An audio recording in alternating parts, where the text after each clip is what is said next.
Hey, welcome back to Bridges. My name is Donnie. I am joined this morning by Bob Vasquez. As all of you know, Bob is a member of the TPS school board. He's also decided to try to leave that position and run for District 2, the council seat vacated by our current mayor, D. Michael Collins. So I want to ask you quickly, we were talking about the 5 things that you wanted to do as a school board member. What is the one thing that you didn't accomplish that makes you the most...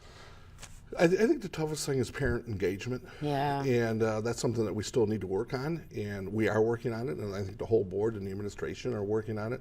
Parent engagement is really tough, and part of it is because of that community issue that we talked about. Yeah. Because people are, as a priority, some of them trying to survive. And, absolutely. And, you know, having them engaged and supporting their students in Toledo Public Schools is just another thing that they have to do.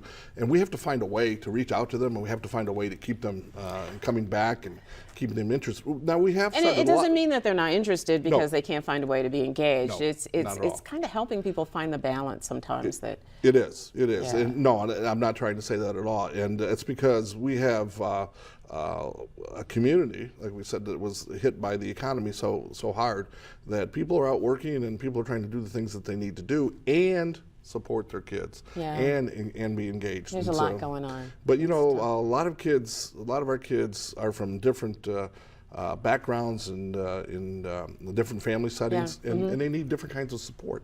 Yep. We have to make sure we provide that. I want to ask you what you think you're going to bring to District 2.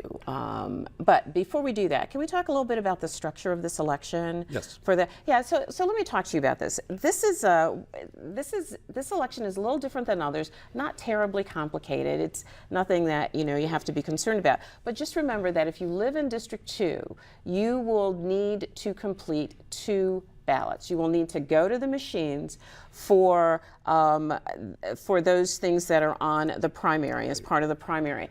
But District 2, unlike the other districts, will have the opportunity to vote for the council person who will replace the seat left by D. Michael Collins. Now, what's important to know about that is that you get to vote for that replacement on a paper ballot. So you want to make sure that you leave, if you live in District 2, that you leave that polling booth on, polling place on May 6th, which is the day of the general election, having completed 2 ballots for voting. The other thing that you want to know is that this is not a primary for those people running for council in District 2. So you won't see Mr. Vasquez's name on the ballot on May 6th. This is a winner take all.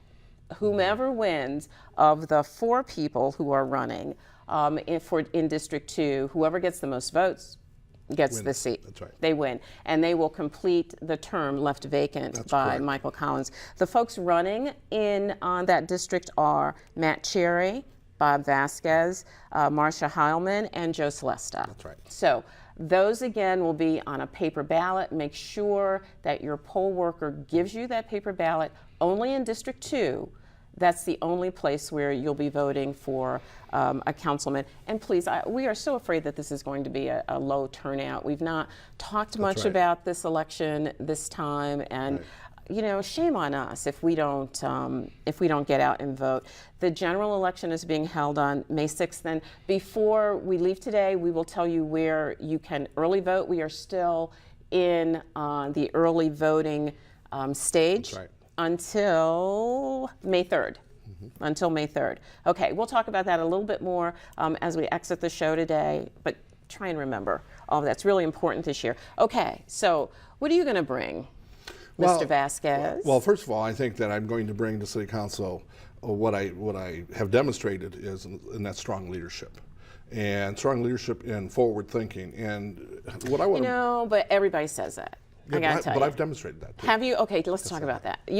So you think that your time on the school board has demonstrated Yes. that you're going to be a strong leader? I do, and I think that goes back to the mixed feelings people have. They say, well, he's worked hard. He's demonstrated strong leadership. Yeah, but you got a city council full of strong leaders right now. You got Paula Hicks Hudson. I mean, she's no joke. I mean, she Right. is the president of city council. Right. She runs it. She means it. She's great at it. She's smart.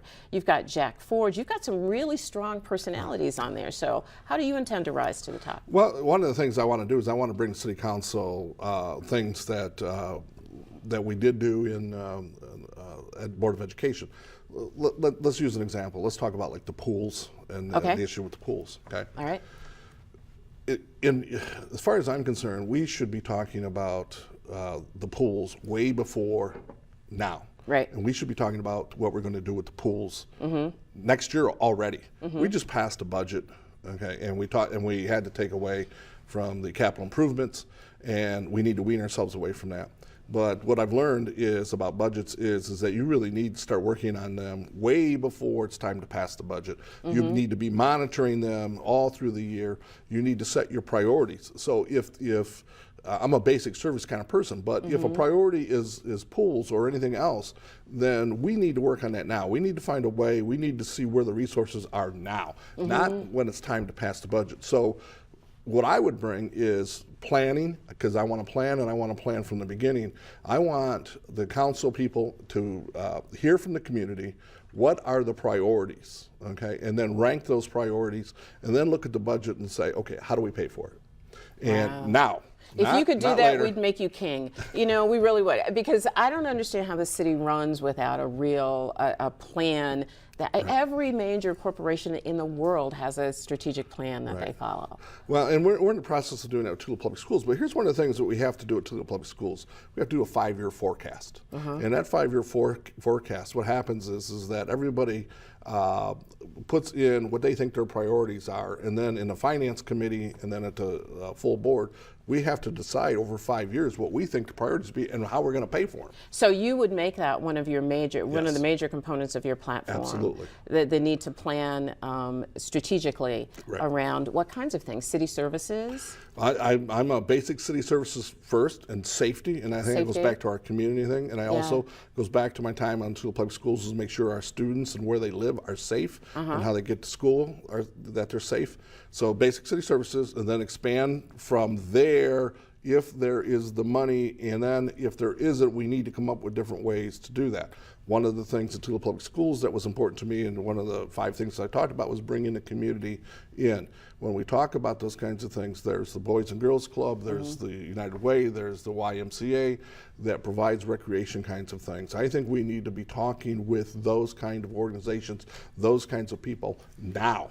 And causing partnerships. Causing partnerships and collaboration, and it's not always easy, and that's where the strong leadership comes in. It's not always easy. Toledo Public Schools, I don't know if you remember, I brought all the universities in, I brought the mayor in, to try and talk about this transformation plan that we're working on now. Right. And so we've done all that. It's not always easy. It's a very long process. A lot of people have different ideas, different agendas, and you have to. But in order to get that correct input, you have to go through that process. Yeah, the great stuff's not always the easy stuff. Right. Let me ask you this question. You talk about safety and safety being important. Do you regret the decision to have kids walk to school? I think you should. But let me tell you. Let me tell you, and you can ask anybody about this. All right, I will.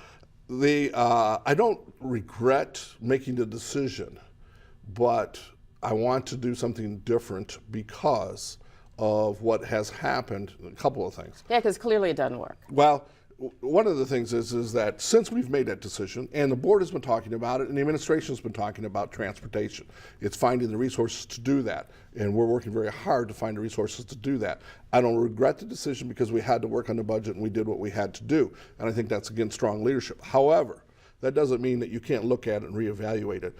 And here's what concerns me, and I tell a story. Okay, you all the got time. about a minute left. Okay. Is that when I'm driving to meetings at the Board of Education, I see these kids crossing streets, little kids with backpacks bigger than they are, and we need to address that. And also the safety in the neighborhoods. And I hate to say it, but when there's things going on during the middle of the day, not just at night, we need to bring transportation back. I am for bringing transportation I am really glad back. to hear you say that. And there are that. other people on the board as well that are for bringing transportation Absolutely. back. So. Glad to hear you say that, because I think that while it may have been necessary from the perspective that you guys had from somebody who's in the community, watching those little kids walk to school, climbing over mounds of snow, slopping, through puddles. It wasn't good. No, it wasn't good. But let's remember, we still have transportation. We just took it back to the 2-mile limit instead of the 1 mile. Do you know? When's the last time you walked 2 miles? That's a long. Oh, way I to understand. walk. I understand. I'm all for it, and we're working on it. It's Great. trying to find those resources, going back to finding those resources, and that is one of the priorities that we have told the administration that we want to do. I am so glad that you've been with us today, and we will certainly watch as you progress forward, not only through this election, but through the rest of your career. Thank you so very much. Thank you for having me. We'll keep in touch. We have to go away, but we will be right back in just a second.